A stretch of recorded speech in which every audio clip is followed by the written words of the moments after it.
Assalamu alaikum, my dear lovely viewers. You are highly welcome to Easy English Learning YouTube channel. Hope you are doing well by the grace of Almighty Allah. Dear viewers, আজকে আমরা narration নিয়ে আলোচনা করব।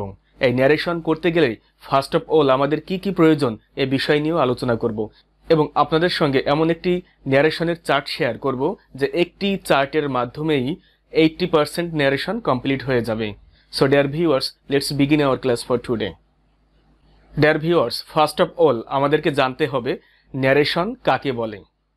Secondly আমাদেরকে জানতে হবে narration কত প্রকার। থার্ডলি আমাদেরকে জানতে হবে ন্যারেশন করতে গেলে আমাদের কি প্রয়োজন। So dear viewers, first of all আমি বলতে চাই ন্যারেশন মানে কোনো কিছু বর্ণনা করা বা বর্ণনা। কোনো কিছু বর্ণনা করাকে ন্যারেশন বলা হয়। সো ডিয়ার ভিউয়ার্স, বুঝতেই পেরেছেন যে ন্যারেশন করতে গেলে আমাদেরকে সব কিছুই বর্ণনা করতে হবে। আর আপনারা অবশ্যই অবগত আছেন যে বর্ণনা করি যে সেন্টেন্সের মাধ্যমে তাকে অ্যাসার্টিভ সেন্টেন্স বলা হয়। সো যখন আমরা ন্যারেশন করব তখন অবশ্যই সব কিছু আমাদেরকে অ্যাসার্টিভ সেন্টেন্সে কমপ্লিট করতে হবে। সো ডেফিনেশনটা এভাবে আমরা বলতে পারি, কোনো কিছু বর্ণনা করাকে ন্যারেশন বলে, অথবা কারোর কথা, কারোর বিবৃতি, অথবা কারোর স্পিচ, অথবা কারোর সেন্টেন্স বর্ণনা করাকেই ন্যারেশন বলে। সো ডিয়ার ভিউয়ার্স, ন্যারেশনের ডেফিনেশন আমরা এভাবে বলতে পারি যে কারোর কোনো কথা অথবা কারোর কোনো স্পিচকে বর্ণনা করাকেই ন্যারেশন বলা হয়। সোজা কথা বাংলায় যেমন আমরা একজনের কথা আরেকজনকে লাগাই, এই কথা লাগানোকেই বলা হয় ন্যারেশন। আরও সহজ বাংলায় আপনাদেরকে বলতে পারি ক্লিক লাগানো। একের কথা অন্যকে লাগানো মানেই ক্লিক লাগানো বলে। তেমনিভাবে এই ন্যারেশন অনেকটাই ক্লিক লাগানোর মতো, মানে একজনের কথা আরেকজনকে বর্ণনা করা বা একজনের কথা আরেকজনকে বলা। এবার আসি ন্যারেশন কত প্রকার। ন্যারেশন দুই প্রকার, একটা হচ্ছে ডাইরেক্ট ন্যারেশন আর একটা হচ্ছে ইনডাইরেক্ট ন্যারেশন। ডাইরেক্ট ন্যারেশন হচ্ছে আমার কথা যখন হুবহু কেউ কোটেশনের মাধ্যমে বলবে, that is called direct narration. আর ইনডাইরেক্ট ন্যারেশন আমার কথা কেউ তার মতো করে যখন বলবে সেটা হচ্ছে ইনডাইরেক্ট ন্যারেশন। আই রিপিট, যখন কোনো বক্তার বক্তব্য হুবহু কোটেশনের মাধ্যমে প্রকাশ করা হবে that is called direct narration. আর যখন কোনো বক্তার বক্তব্য হুবহু না বলে যে বলতেছে তার মতো করে বলবে that is called indirect narration. Direct ন্যারেশনে দুটি অংশ থাকে। প্রথম অংশটা হচ্ছে রিপোর্টিং ভার্ব, আর শেষের অংশটা অথবা দ্বিতীয় অংশটা অথবা ইনভার্টেড কমার মধ্যে যেটা থাকবে সেটা হচ্ছে রিপোর্টিং স্পিচ। একটা হচ্ছে রিপোর্টিং ভার্ব আর একটা হচ্ছে রিপোর্টিং স্পিচ। প্রথম যেটা থাকবে, যেটা ইনভার্টেড কমা দ্বারা আটকানো থাকবে না, it is called reporting verb. আর যেটা কমার মধ্যে আটকানো থাকবে ইট ইজ কল্ড রিপোর্টেড অথবা রিপোর্টিং স্পিচ।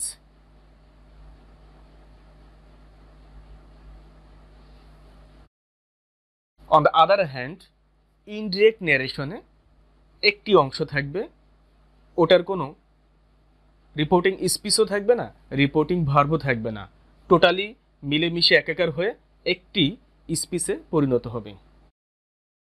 কারণ আমরা জানি যখন ডাইরেক্ট ন্যারেশন থেকে ইনডাইরেক্ট ন্যারেশন করব তখন অবশ্যই আমাদেরকে ডাইরেক্ট ন্যারেশনের যে ইনভার্টেড কমাগুলো আছে ওগুলি উঠিয়ে দিতে হয়।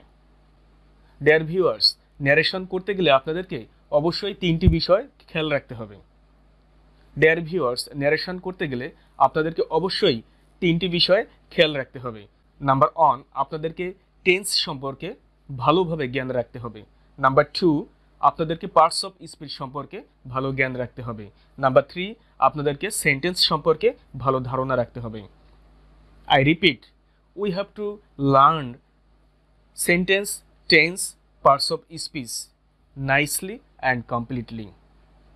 ন্যারেশন করার জন্য আমাদেরকে tense, sentence, parts of speech অবশ্যই জানতে হবে এবং এই tense, sentence, parts of speech শুধু ন্যারেশনের জন্যই কাজে লাগে না, এটি যে কোনো গ্রামারের জন্য কাজে লাগে। সো ডিয়ার ভিউয়ার্স, আমি আপনাদেরকে বলবো যে যারা এখনও tense, sentence, parts of speech ভালোভাবে শিখতে পারেননি অথবা এখনও যাদের প্রবলেম রয়েছে তারা অবশ্যই আমার এই চ্যানেলে গিয়ে tense, sentence, parts of speech এর ভিডিওগুলি দেখে নেবেন। ইনশাল্লাহ after watching this videos you will be expert. Dear viewers, tense, sentence, parts of speech এই ভিডিওগুলি দেখার পর আই হোপ ইনশাল্লাহ your problem will be solved. Dear viewers, চলুন স্ক্রিনে দেখে নেওয়া যাক সেই ন্যারেশনের অব্যর্থ চার্ট, যেটি কমপ্লিট করলে 80% ন্যারেশন কমপ্লিট হয়ে যাবে।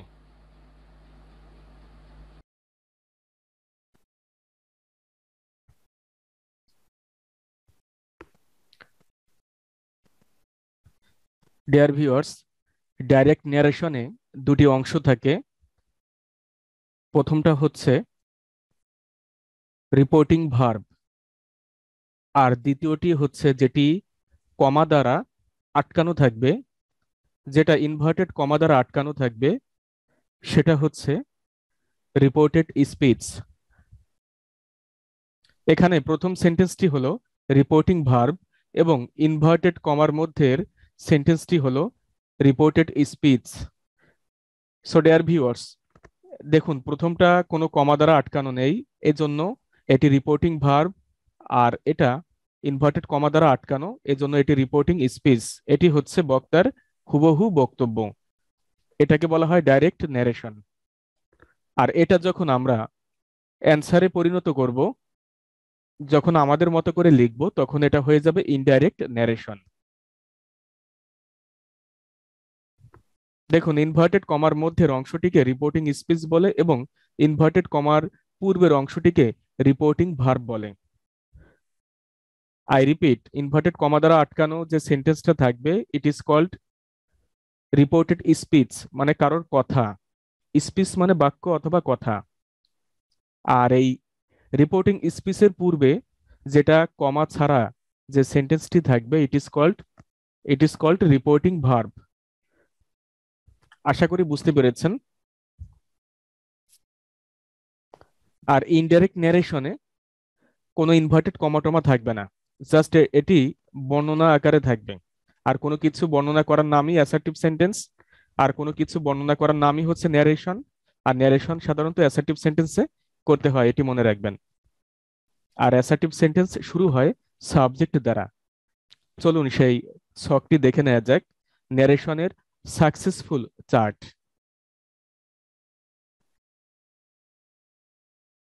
দেখুন, যখন সেন্টেন্সটি অ্যাসার্টিভ থাকবে তখন আমাদেরকে টেল অথবা টোল্ড লিখতে হবে। প্রেজেন্ট টেন্স হলে টেল এবং পাস্ট টেন্স হলে টোল্ড। ইনভার্টেড কমার পরিবর্তে বা ইনভার্টেড কমা উঠিয়ে আমাদেরকে দ্যাট লিখতে হবে। এরপরে আছে ইনডাইরেক্ট স্পিচের মধ্যে যে সেন্টেন্সটি থাকবে, সেই সেন্টেন্সকে আমাদেরকে নিয়ম অনুযায়ী বসাতে হবে। দেখুন, এটি একটি অ্যাসার্টিভ সেন্টেন্স। আমাদেরকে বুঝতে হবে ইনভার্টেড কমার মধ্যে কোন সেন্টেন্স, ওই সেন্টেন্স অনুযায়ী আমাদেরকে কাজ করতে হবে। তাহলে প্রথমটা হচ্ছে, কমেন্টে একটু জানিয়ে দিন প্রথমটা কি, রিপোর্টিং স্পিচ নাকি রিপোর্টিং ভার্ব?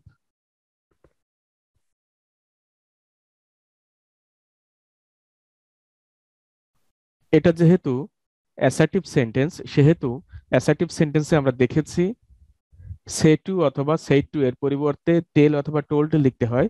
যেহেতু সেই টু দেওয়া আছে, এজন্য আমাদেরকে লিখতে হবে টোল্ড। সাবজেক্ট হুবহু বসিয়ে দিতে হবে, টুম্পা টোল্ড মি, অবজেক্ট হুবহু বসে যাবে। এবার ইনভার্টেড কমার পরিবর্তে কি বসাতে হবে, একটু আগে আমরা উপরে দেখলাম ইনভার্টেড কমার পরিবর্তে আমাদেরকে দ্যাট বসাতে হবে।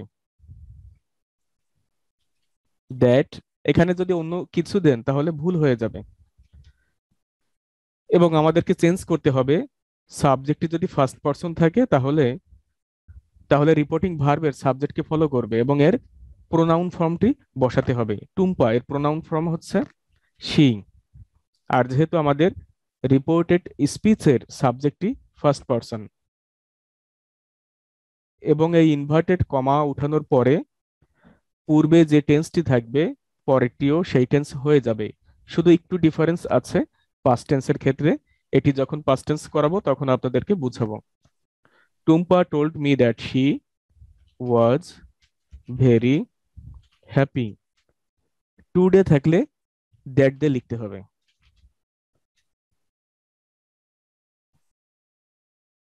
নাও থাকলে দেন, কাম থাকলে গো, হেয়ার থাকলে দেয়ার।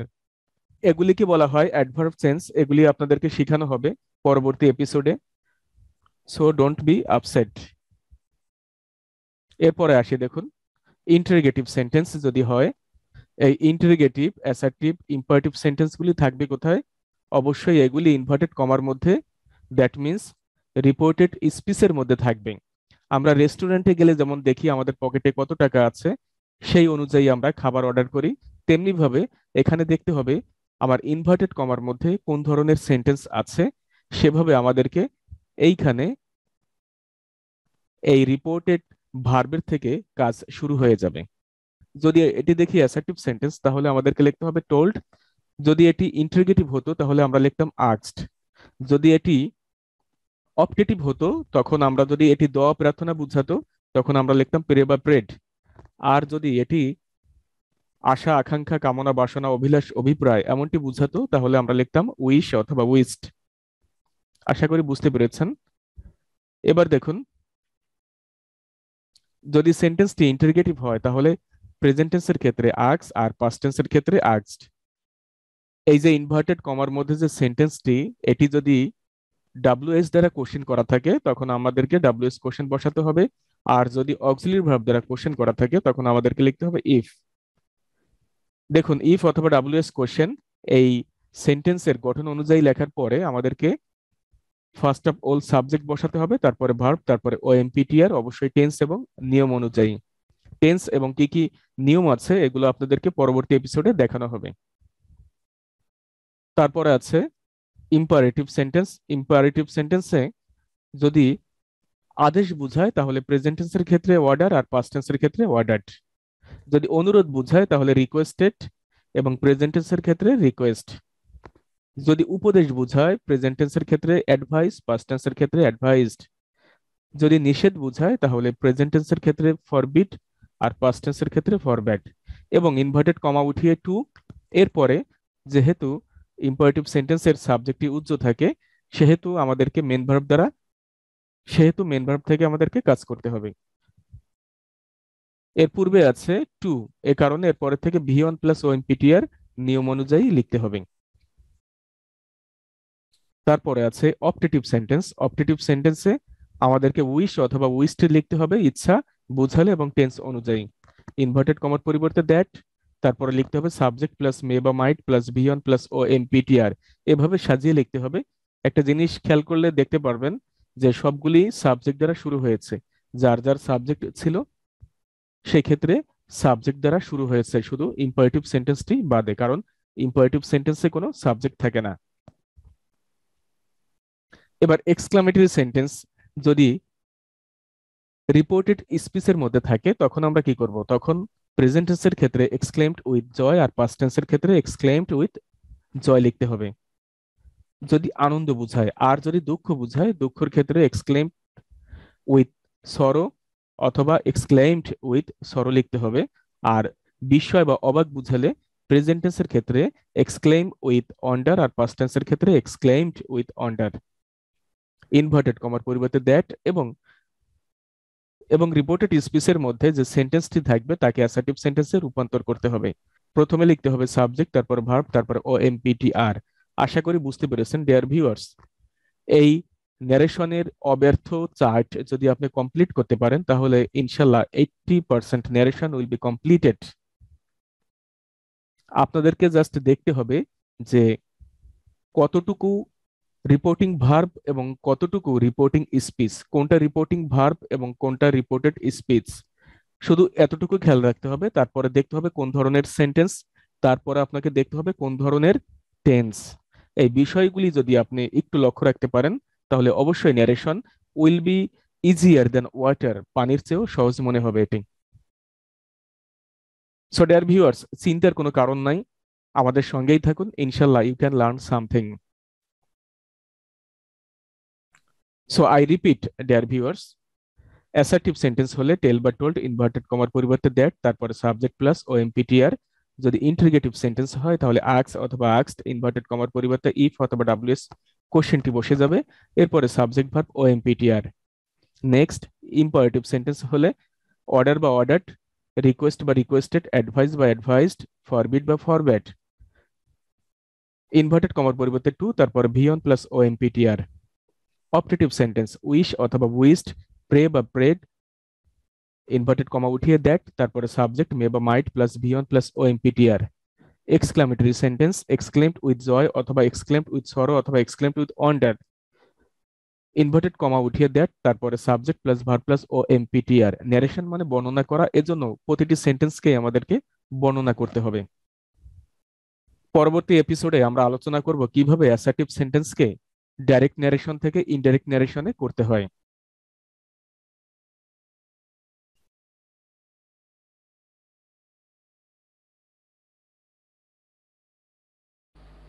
ডিয়ার ভিউয়ার্স, এই চার্টে দেখানো হয়েছে যে কিভাবে আমরা ডাইরেক্ট ন্যারেশন থেকে ইনডাইরেক্ট ন্যারেশনে খুব নাইসলি এবং খুব সহজে আমরা করতে পারবো।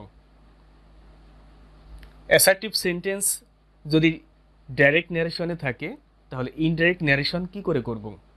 ফার্স্ট অফ অল আমাদেরকে রিপোর্টিং ভার্বের কাজ করতে হবে। সেখানে থাকবে সে টু অথবা সেইড টু। যদি সে টু থাকে তাহলে আমাদেরকে অবশ্যই টেল নিয়ে আসতে হবে, আর যদি সেইড টু থাকে তাহলে টোল্ড লিখতে হবে। ইনভার্টেড কমার পরিবর্তে দ্যাট বসাতে হবে। এরপরে রিপোর্টেড স্পিচের সাবজেক্ট ভার্ব ও এমপিটিআর নিয়ম অনুযায়ী এবং সিরিয়াল অনুযায়ী আমাদেরকে সাজিয়ে লিখতে হবে। আর যদি ডাইরেক্ট ন্যারেশনের রিপোর্টিং স্পিচটি ইন্টারোগেটিভ হয় তাহলে আমাদেরকে অবশ্যই সে টু এর পরিবর্তে লিখতে হবে আস্ক, সেইড টু এর পরিবর্তে লিখতে হবে আস্কড। ইনভার্টেড কমার পরিবর্তে আমাদেরকে বসাতে হবে ইফ, যদি ইন্টারোগেটিভ সেন্টেন্সটি অক্সিলিয়ারি ভার্ব দ্বারা করা থাকে। আর যদি ডাব্লিউএস দ্বারা করা থাকে তখন আমাদেরকে বসাতে হবে ডাব্লিউএস কোশ্চেনটি বসিয়ে দিতে হবে। এরপরে সাবজেক্ট ভার্ব ও এমপিটিআর সিরিয়াল অনুযায়ী লিখতে হবে। ডিয়ার ভিউয়ার্স, যাদের এখনও সাবজেক্ট ভার্ব ও এমপিটিআর এই রুলটি নিয়ে এখনও প্রবলেম আছে অথবা আপনারা এখনও বুঝতে পারতেছেন না যে আসলে বিষয়টি কি, তারা অবশ্যই আমার চ্যানেলে গিয়ে এই ভিডিওটি দেখে নেবেন। এই একটি ভিডিও শিখেই আপনি কোটি কোটি সেন্টেন্স বানিয়ে লিখতে পারবেন এবং অনর্গল কথাও বলতে পারবেন ইনশাল্লাহ। এরপর আসা যাক ইম্পারেটিভ সেন্টেন্স। যদি ডাইরেক্ট ন্যারেশনের রিপোর্টিং স্পিচটি যদি থাকে ইম্পারেটিভ সেন্টেন্স, তখন আমরা ন্যারেশন কিভাবে করব? যদি সে টু থাকে তাহলে অবশ্যই আমাদেরকে লিখতে হবে ওয়ার্ডার, যদি আদেশ বোঝায় ওয়ার্ডার, যদি আদেশ বোঝায় প্রেজেন্ট টেন্সের ক্ষেত্রে ওয়ার্ডার, আর যদি পাস্ট টেন্স হয় তাহলে অর্ডার্ড। যদি উপদেশ বোঝায় তাহলে অবশ্যই আমাদেরকে লিখতে হবে অ্যাডভাইস, পাস্ট টেন্সের ক্ষেত্রে অ্যাডভাইসড। যদি নিষেধ বোঝায় তাহলে আমাদেরকে লিখতে হবে ফরবিড, আর পাস্ট টেন্সের ক্ষেত্রে ফরব্যাড। আর যদি অনুরোধ বোঝায় তাহলে অবশ্যই আমাদেরকে লিখতে হবে রিকোয়েস্ট, পাস্ট টেন্সের ক্ষেত্রে রিকোয়েস্টেড। ইনভার্টেড কমার পরিবর্তে টু, এরপরে মেন ভার্ব প্লাস ও এমপিটিআর, কারণ ইম্পারেটিভ সেন্টেন্সে কোনো সাবজেক্ট থাকে না। সাবজেক্ট ভার্ব ও এমপিটিআর, এটি হচ্ছে অ্যাসার্টিভ সেন্টেন্স। এবার আসি অপটেটিভ সেন্টেন্স। ডাইরেক্ট ন্যারেশনের রিপোর্টিং ভার্বটি যদি থাকে সে টু, তাহলে আমাদেরকে লিখতে হবে যদি রিপোর্টিং স্পিচ দ্বারা আকাঙ্ক্ষা, কামনা, বাসনা, অভিলাষ, অভিপ্রায় এমনটি যদি বোঝায় তাহলে আমাদেরকে লিখতে হবে উইশ, আর পাস্ট টেন্স হলে উইশড। ইনভার্টেড কমার পরিবর্তে লিখতে হবে দ্যাট। এরপরে সাবজেক্ট ভার্ব ও এমপিটিআর সিরিয়াল অনুযায়ী লিখতে হবে। আর যদি রিপোর্টেড স্পিচ দ্বারা কোনো দোয়া, প্রার্থনা এমনটি বোঝায় তাহলে অবশ্যই আমাদেরকে লিখতে হবে প্রে অথবা প্রেড। যখন আমরা প্রে অথবা প্রেড লিখব তখন একটি বিষয় আমাদেরকে লক্ষ্য রাখতে হবে, আমরা এই প্রে এবং প্রেড এরপরে অবজেক্ট দিব না। লাস্ট ওয়ান, এক্সক্লামেটরি সেন্টেন্স যদি থাকে রিপোর্টেড স্পিচে তখন কি করব? ফার্স্ট অফ অল আমাদেরকে লিখতে হবে যদি আনন্দ বোঝায় এক্সক্লেম উইথ জয়, যদি পাস্ট টেন্স হয় এক্সক্লেমড উইথ জয়। আর যদি দুঃখ বোঝায় তাহলে এক্সক্লেম উইথ সরো, পাস্ট টেন্সের ক্ষেত্রে এক্সক্লেমড উইথ সরো। যদি অবাক, বিস্ময় এমনটি বোঝায় তাহলে exclaimed with wonder, past tense হলে এক্সক্লেমড উইথ ওয়ান্ডার। এরপরে ইনভার্টেড কমা উঠিয়ে দ্যাট বসাতে হবে। তারপরে এই রিপোর্টেড স্পিচের মধ্যে যে এক্সক্লামেটরি সেন্টেন্সটি থাকবে এটাকে অ্যাসার্টিভ সেন্টেন্সে রূপান্তর করতে হবে। আমি আপনাদেরকে প্রথমে বলেছিলাম ন্যারেশন করতে গেলে আমাদেরকে প্রতিটা সেন্টেন্সকেই অ্যাসার্টিভ সেন্টেন্সে বানিয়ে নিতে হবে। That is why we have to understand the structures of sentence completely and nicely. Assertive সেন্টেন্সের স্ট্রাকচার হচ্ছে subject verb O MPTR. Interrogative সেন্টেন্সের স্ট্রাকচার হচ্ছে auxiliary verb plus subject plus main verb যদি থাকে বসে যাবে প্লাস ও এমপিটিআর শেষে প্রশ্নবোধক চিহ্ন, অথবা ডাব্লিউএস কোশ্চেন প্লাস সাহায্যকারী ভার্ব অথবা auxiliary verb plus subject plus main verb যদি থাকে বসে যাবে প্লাস ও এমপিটিআর প্লাস ইন্টারগেটিভ চিহ্ন, কারণ এটি ইন্টারগেটিভ সেন্টেন্স। এরপরে আছে ইম্পারেটিভ সেন্টেন্স। ইম্পারেটিভ সেন্টেন্স শুরু হয় মেন ভার্ব দ্বারা, সো মেন ভার্ব প্লাস ও এমপিটিআর শেষে ফুল স্টপ। এরপরে আছে অপটেটিভ সেন্টেন্স। অপটেটিভ সেন্টেন্স শুরু হয় মে দ্বারা, এরপরে subject plus main verb plus ও এমপিটিআর শেষে full stop. Last one exclamatory sentence. Exclamatory sentence শুরু হয় অ্যালাস, হুররে, ওহ এগুলি দ্বারা এবং হট এবং হাউ দ্বারাও শুরু হয় এবং শেষে একটি এক্সক্লামেটরি চিহ্ন দিতে হয়। আর যদি অ্যালাস, হুররে অথবা ওহ এই জাতীয় জিনিস আমরা ব্যবহার করি তাহলে, আর যদি আমরা অ্যালাস, হুররে, ওহ এগুলি ব্যবহার করি তাহলে এগুলির সঙ্গে সঙ্গে এক্সক্লামেটরি সাইনটা লিখতে হয়। আশা করি বুঝতে পেরেছেন। ডিয়ার ভিউয়ার্স, ইংলিশ হচ্ছে অঙ্কের মতো, ম্যাথের মতো, যত বেশি প্র্যাকটিস করবেন তত বিষয়টি আপনাদের জন্য ইজি মনে হবে। সো ডিয়ার ভিউয়ার্স, আপনাদের জন্য এই ন্যারেশনের কয়েকটি পর্ব করেছি, কয়েকটি এপিসোড করেছি, অবশ্যই এপিসোডগুলো দেখবেন এবং যারা আমার চ্যানেলে নতুন তারা অবশ্যই চ্যানেলটি সাবস্ক্রাইব করবেন এবং একটি লাইক দেবেন এবং বেল বাটনটি প্রেস করে দেবেন যাতে করে নতুন ভিডিও আপলোড করার সঙ্গে সঙ্গে আপনি সেই ভিডিওর নোটিফিকেশনটি পেয়ে যান। পরবর্তী এপিসোড দেখার জন্য আপনাদেরকে আমন্ত্রণ জানাচ্ছি। Hair is the end of our English class for today. সবাই ভালো থাকুন, সুস্থ থাকুন এবং প্রতিদিন একটি হলেও অন্যের জন্য ভালো কাজ করুন। আসসালামু আলাইকুম।